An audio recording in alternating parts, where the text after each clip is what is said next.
समाज से आके बहन जी ने वो काम किया, उन्होंने सीएम बन के वहाँ दिखा दिया। और हमारे जो महाराष्ट्र है जहाँ बाबा साहब हुए, आज तक हम अपना सीएम नहीं बना सके। तो बहुत दुख की बात है, खेत भरी बात है ये। यूपी में एक कांशीराम जैसा महामानव सीएम बना सकता है, तो महाराष्ट्र में इतने जो लोग बड़ी बड़ी बात करते हैं बाबा साहब के, हम बोलते हैं ओरिजिनल है, हम ओरिजिनल महार है, ऐसा है, ज्ञानी है, तो आज तक आप अपना ना तो संगठन बना सके और ना ही अपना सीएम बना सके। उसका बहुत बड़ा रीज़न है, क्योंकि कोई भी हम जब संगठन चलाते हैं, धार्मिक बोलो, राजनीतिक बोलो, तो उसको पास्ट में जाके मालूम करना बहुत ज़रूरी होता है, उसका स्टडी करना बहुत ज़रूरी होता है। उसके बाद ऐसे जब इंटेलिजेंट लोग आएंगे तभी एक अच्छा संगठन बनेगा, मजबूत संगठन बनेगा, तो अच्छा काम होगा। अगर हमारे पास ऐसे बेवकूफ़ लोग हो गए, गवार लोग हो गए, फालतू लोग हो गए, तो संगठन का पूरा सत्यानाश हो जाएगा। तो ये जो हम बहुजन बोलते हैं, मूल भारत का निवासी जो है, मूल निवासी वो बहुजन ही है, और बहुजनों ने ही ये इतिहास बनाया है। और इस इतिहास को, इस देश को हम लोगों ने जिंदा रखा, स्वतंत्र रखा। जब तक इस देश में ऐसे महानायक थे, बुद्ध तक, अशोका द ग्रेट बोलते, तो हमारा देश गुलाम भी नहीं हुआ था। और जब ब्राह्मणी छल कपट करके इन्होंने राज सत्ता छीन ली, ये देश कमज़ोर हो गया, गुलाम हो गया, और अब गुलामों का भी गुलाम हो गया है। तो उसका सबसे बड़ा जो रीज़न है वो बाबा साहब भी जानते थे, उससे पहले ज्योतिबा फुले जो थे। तो ज्योतिबा फुले का हमको ये इतिहास मालूम है, पूना में हुए पहली जो स्कूल लड़की विद्यार्थियों की हुई थी, सावित्रीबाई फुले ने की थी।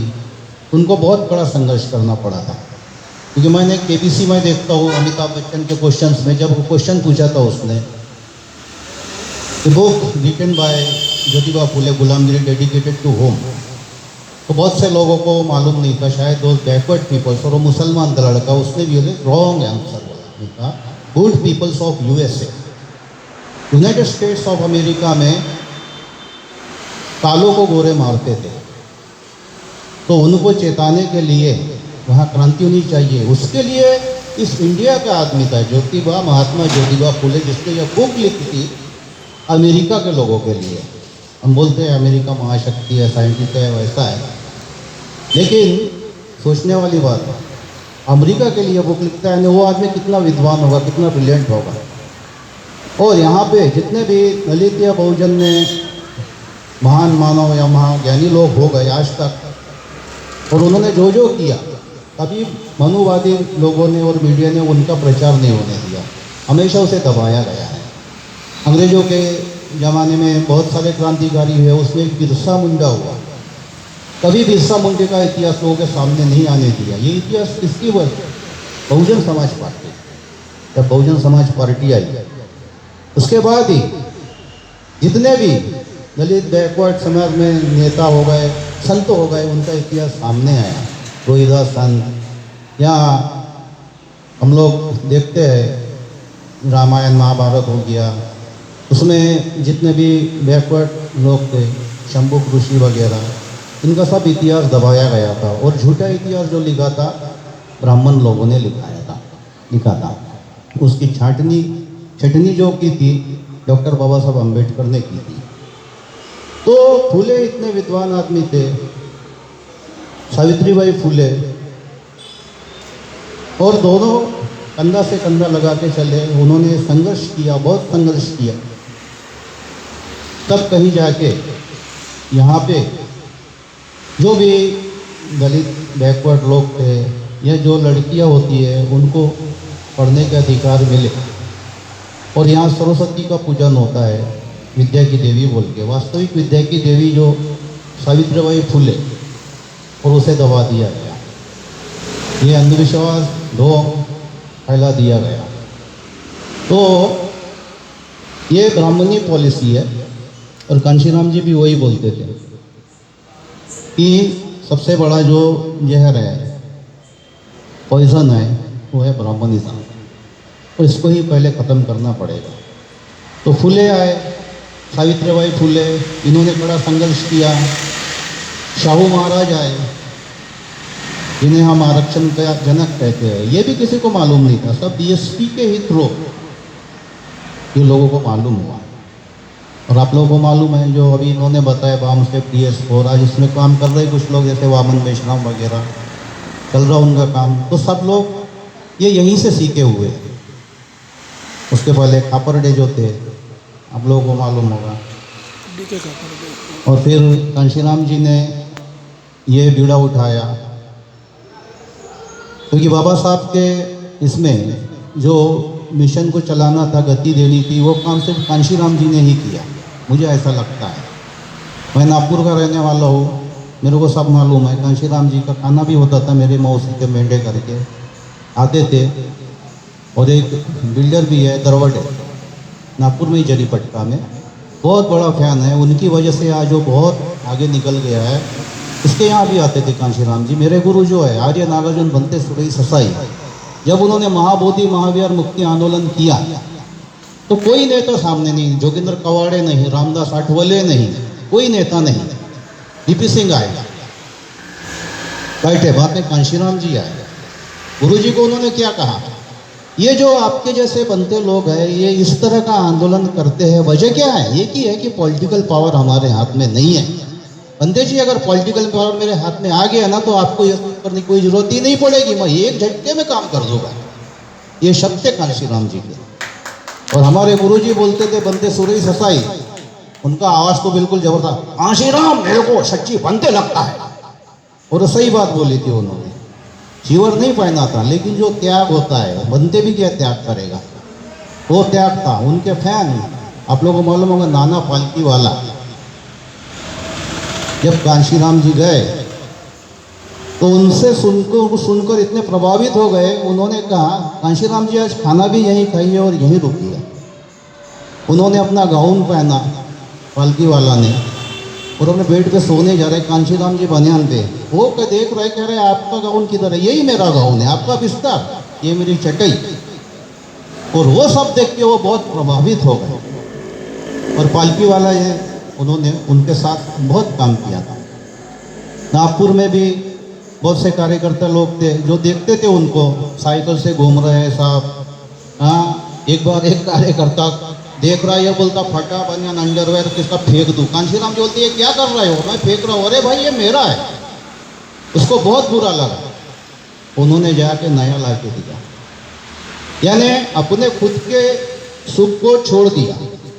ये जो चिन्ह होते हैं, जैसे बाबा साहब को बोधिसत्व कहा गया है, क्या कांशीराम जी धर्मांतरित होते तो क्या वो बोधिसत्व नहीं हो सकते? वो भी उसी लेवल के थे, क्योंकि बोधिसत्व उसे ही कहा जाता है। बोधिसत्व का मतलब होता है एक ऐसा बहुत विद्वान प्राणी जो बहुत दुख कष्ट खुद झेलता है और दूसरों के दुख के निवारण के लिए प्रयत्न करता है। तो काम बाबा साहब ने किया, ज्योतिबा फुले ने भी किया, और भी ऐसे लोग हुए। जो हमारे यहाँ पैंथर आया था, राजा ढाले, वो मालूम होगा, तो पैंथर उससे प्रेरित होकर उन्हें लाया। Martin Luther king, Nelson Mandela, Abraham Lincoln, ये सब ब्रिलियंट लोग थे। इनके अंदर वो गुण थे वास्तव में जो बोधिसत्व के होते हैं। जैसे मदर टेरेसा क्रिश्चियन थी, लेकिन वो क्रिश्चियन मिशनरी में जो सेवा धर्म है वो बौद्धिज्म बुद्धिज्म से ही लिया हुआ है। तो मदर टेरेसा ने भी ऐसा दुख झेला और लोगों के दुख के लिए कुछ काम किए। और बाबा आमटे का एक काम है, अच्छा काम है। तो ऐसे लोग जो होते हैं या महान संत होते हैं, वो वास्तव में बोधिसत्व ही होते हैं। तो बाबा साहब धर्मानित 1956 में होने के बाद उनको बोधिसत्व यह पदवी दी गई थी। तो उसके बाद बाबा साहब भी जैसे नेहरू को दीक्षित करने वाले थे, कहा नेहरू मैं तुझे दीक्षा दूंगा, और सैड डे था 6 दिसंबर की, बाबा साहब चले गए।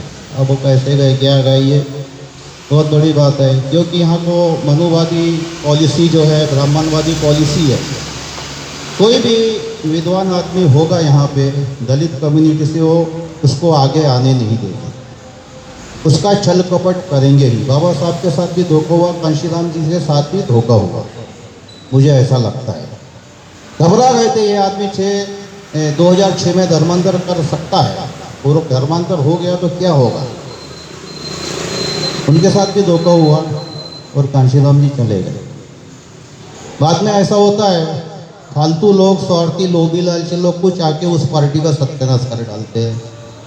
क्योंकि मेरे को नागपुर का सब मालूम है, श्री कृष्ण उबाले आए, राहुल तेलंग आया, वो हमारा साकरे आया, फुलझले आया, ऐसे बहुत से लोग आए पार्टी में। क्या किया उन ऐसे लोगों ने, अपना स्वार्थ, पैसा कमाना है, सिर्फ अपना घर फैमिली को बनाना है, और बाद में दूसरे पार्टी में चले जाना, पार्टी छोड़ो। और यही काम इन लोगों ने किया। क्योंकि पार्टी खराब नहीं होती है, लोग बेकार होते हैं। जैसे बाबा साहब बोले कॉन्स्टिट्यूशन अच्छा है, लोग नालायक हो गए तो कॉन्स्टिट्यूशन को दोष मत देना, लोग अच्छे हो गए तो ही देश चलेगा। तो आरपीआई बाबा साहब ने बहुत अच्छा नाम दिया था, रिपब्लिकन पार्टी ऑफ इंडिया। और कांशीराम जी का एक बहुत अच्छा फार्मूला था कि भाई आपको मैं सपोर्ट करूँगा, आप मुझे सपोर्ट कीजिए, आपका कैंडिडेट होगा, मेरा कैंडिडेट नहीं होगा, मैं आपको ये करूँगा, मेरे कैंडिडेट का आपका कैंडिडेट विरोध में नहीं होगा। लेकिन इन गधों को वो समझा नहीं, इनके माइंड में भर दिया है तो चांबार आलेला आहे रे, त्या चांबारापासून दूर राहा, तो तुमच्यावर वर्चस्व गाजवणार, तुमचा बॉस होणार। ये नीति थी, ये राजनीति के धुरंधर है शरद पवार। ये सब लोग हैं जो इनके ब्रेन वॉश करते थे और इनके दिमाग में वो बात घुसाड़ दी। आखिर कांशीराम जी ने भी सोचा है फिजूल इन लोगों में जगह, तो उन्होंने अपना खुद का ये करके बीएसपी चलाया। अगर वास्तव में विद्वान होते, सही होते, तो ये बात को समझ सकते थे। हाँ, या चमार है ना, ये आहे ना, मी कौन हूँ, माझी जात का है, ये बुद्धिस्ट लोग होते हैं, इनमें ये बात नहीं होती है। और इन्होंने एक अच्छा फार्मूला बनाया था कांशीराम जी ने। लेकिन ये स्वार्थी, लोभी, लालची लोग, पार्टी में जाना है, पैसा कमाना है, खाओ पियो मौज करो, या फिर जैसे प्रकाश आंबेडकर है, बाबा साहब के नाती है, इसलिए उन पर हम ब्लेम नहीं करते हैं। उनको भी ये बात नहीं समझी, उन्होंने भी वैसा काम नहीं किया, और आज वो भी बैठे हैं, अपना ही लेके चल रहा है। और ऐसे कई लोग आए जिन्होंने पार्टी में बहुत गलत काम किए। क्योंकि इंडिया में आपके पास दलित बैकवर्ड लोगों की कोई नेशनल पार्टी नहीं है, एक ही पार्टी हो गई बीएसपी नेशनल पार्टी, आरपीआई तो है ही नहीं। परसेंटेज कितना है, ब्राह्मण का परसेंटेज कितना है, तो सबसे ज़्यादा वोटिंग बैंक किसका है, और ब्राह्मण किसके भरोसे पे चुन के आता है, ये हमारा तुम्हारा ही परसेंटेज ज़्यादा है। लेकिन आज ये नीति थी डिवाइड एंड रूल, ये कांग्रेस ने चलाई, ये बीजेपी भी चलाती है। फोड़ो और राज करो, कोई आटोले जैसा है उसको मंत्री बना दो, कोई बेवकूफ़ है उसको एक पद दे दो, तो तुमको क्या होना हम दे रहे, खाओ पियो पैसा कमाओ बस, और उनको वही होना। वो बाबा साहब के मिशन से कोई लेना देना नहीं है। कोई जयंती आ रही है, दिन आ रहा है, तो हमें जन्म दिवस करना है, फूल मालाएं चढ़ाना है और उनके गौरव करणे, तो बाबा साहब इसके खिलाफ थे। मी सांगितलेलं कार्य जर झालं तरच पुढे न्यायचं, नाही तर तिथंच राहू द्यायचा, मागं नेता कामा नाही। मी फार हाल अपेष्ट सहन करून आता तिथपर्यंत आणलेला आहे, झालं तर पुढे न्या, नहीं तो इधर राहू द्या। इन्होंने क्या किया, उस रथ के ही टुकड़े कर डाले, उसको साबुत नहीं रखा। बाबा साहब का ही सिंबल कांशीराम जी ने जिंदा रखा, उनका सिंबल ही एलिफेंट था। इन बेवकूफ़ों ने वो सिंबल भी ये कर डाला। और बहुत से लोग बोलते हैं डीएसपी में हाथी है, इनको मालूम नहीं है, जो कांशीराम जी ने वो बोला था बाबा साहब का ही सिंबल है। और ये अब आरपीआई में कुछ ये रहा नहीं। तो बुद्ध के युग में बहुजन हिताय बहुजन सुखाय लोकानुकंपाय, बहुत जनों के हित के सुख के लिए भिक्खुओं को जो उपदेश दिया था, चरत भिक्खवे चारिकं बहुजन हिताय, वहाँ से वो शब्द उन्होंने लिया और बहुजन समाज पार्टी का निर्माण किया। और आज बहुत सारी पार्टियाँ हैं, अभी बहुजन वंचित आ गई है, बहुजन वंचित आघाड़ी, तो कोई बहुजन मोर्चा, बहुत सारे नाम इन्होंने निकाले। तो बाबा साहब बुद्धिस्ट इसमें विजयदशमी के दिन जब धर्मांतर करते हैं तो बोलते हैं कि सम्राट अशोक ने शस्त्र त्याग किया और बुद्ध को ये किया, फॉलो किया उन्होंने, और वो बहुत बड़ी क्रांति, धम्मचक्र प्रवर्तन। उसी दिन बाबा साहब ने भी धम्मचक्र प्रवर्तन किया बुद्ध अशोक के बाद में अशोक का नाम ही कोई लेता नहीं, भुला दिया।